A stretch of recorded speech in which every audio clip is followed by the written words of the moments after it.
এখানে আমি ২টা মাঝারি সাইজের আলু নিয়েছি।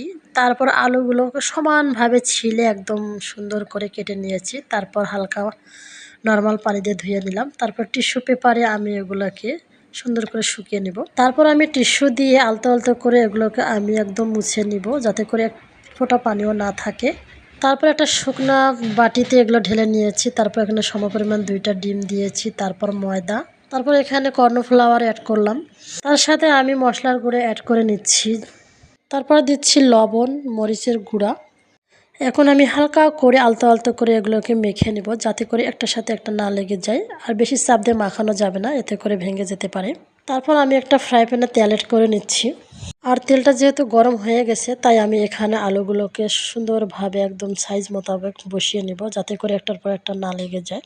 ভাজা হয়ে গেছে, এখন আমি টিস্যুর উপর এগুলোকে রেখে দেবো, যাতে করে তেলটা শুষে নেয়। এখন আমি গরম গরম এটাকে